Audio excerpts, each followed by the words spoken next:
Good evening, and thank you for joining us. I'm Trey Gowdy, and it's Sunday night in America.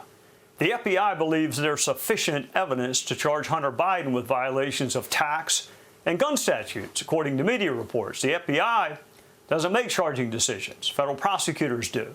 So the matter now sits with the U.S. Attorney in Delaware.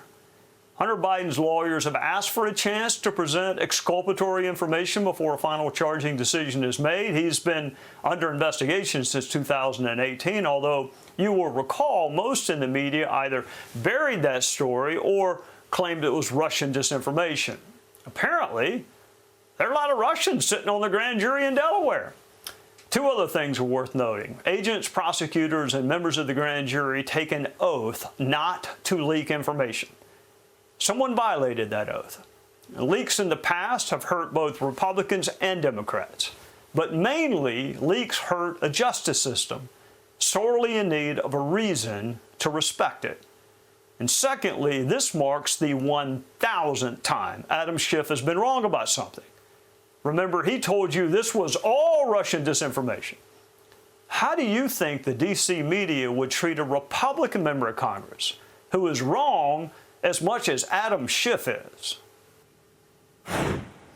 Joining us now is the former United States Attorney from the great state of Texas, Congressman from Texas, Director of National Intelligence, John Lee Ratcliffe. Director, whether Hunter Biden is charged or not, this certainly did not turn out to be Russian disinformation, did it?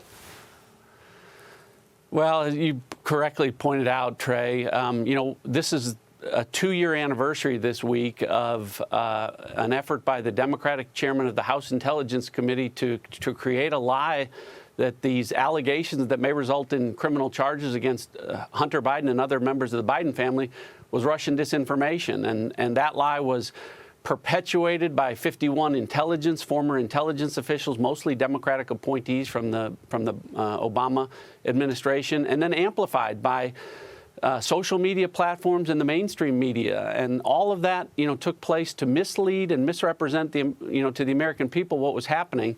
And to really put it in perspective, Trey, it was 2 years ago this week that I was having conversations with Bill Barr, the Attorney General, and FBI Director Christopher Wray about the need to put out public statements not to counter what China was doing or what Russia was doing or what Iran was doing to meddle in the 2020 presidential election, but to counter what the Democratic chairman of the House Intelligence Committee was doing to misrepresent and mislead the American people. Oh, Johnny, you and I couldn't get away with what he's gotten away with. But let's talk about something more high-minded for a second. You were once the United States Attorney in the great state of Texas. So let the viewers know, look, just because you have enough to charge someone doesn't mean the prosecutors are going to go forward, because they may not have enough to get a conviction. Different standards of proof. What do you think the U.S. Attorney is evaluating right now? Yeah, you're right, Trey. So if the U.S. Attorney, if these leaks are accurate and the U.S. Attorney is evaluating tax fraud charges, as you know from your days as a federal prosecutor, tax fraud charges, if the U.S. Attorney has them, they've already been reviewed and approved twice within the Department of Justice if they're following protocol. So they have to start with a review by the IRS District Council, and if it meets the sufficiency there to move forward, then the DOJ Criminal Tax Division has to greenlight it before it ever gets to the U.S. Attorney.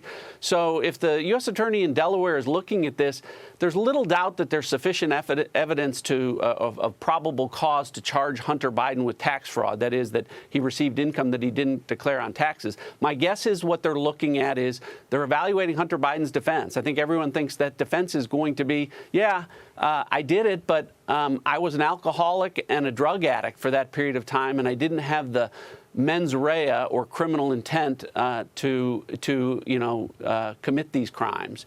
So, those that think that this is a slam dunk, I don't know, what the U.S. Attorney is ultimately going to decide about that. What I am surprised at is that, 2 years after having corroborating information in a laptop and corroborating witnesses like Tony Bobulinski talking about foreign agent registration violations and influence peddling corruption, that the leaks aren't about those types of charges, because I would have expected that at this point in time.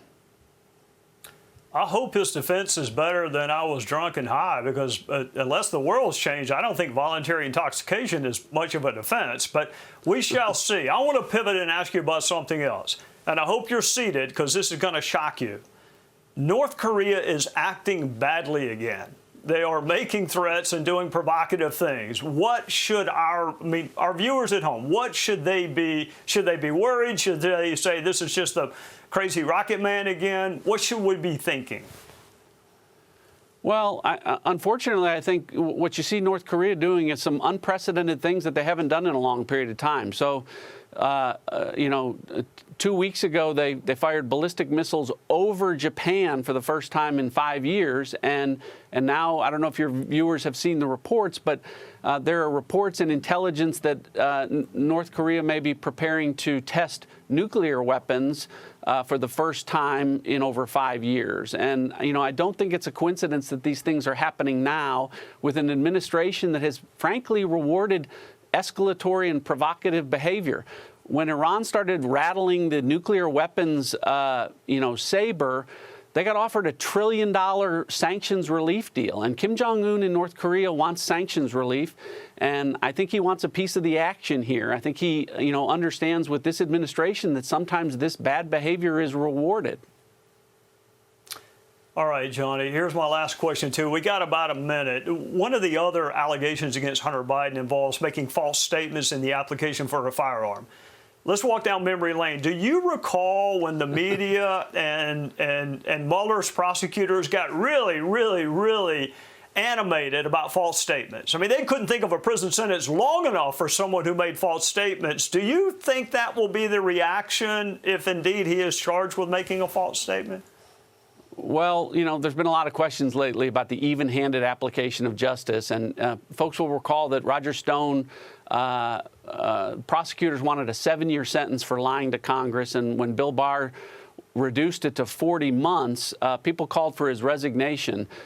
Contrast that with the Democrat partisan FBI, Trump-hating FBI Deputy Director Andy McCabe, who lied to Congress 4 times under oath. And his punishment was to get fired from the FBI and apparently, sentenced to work for low-rating CNN. So, if Hunter Biden is charged with false statements and either is convicted or pleads guilty, it'll be interesting to see, how the mainstream media and others approach this, because, the even-handed application of law from Bob Mueller and others says this is a very serious offense.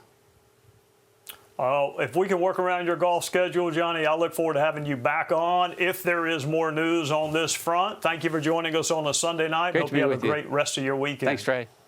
Hi, everyone. I'm Brian Kilmeade. I want you to do me a favor. I want you to click to subscribe to the Fox News YouTube page. This is the only way that I know for sure that you're not going to miss any great commentary, any great news bites, any great interviews coming your way on Fox. You can get it all here on YouTube. So subscribe right now.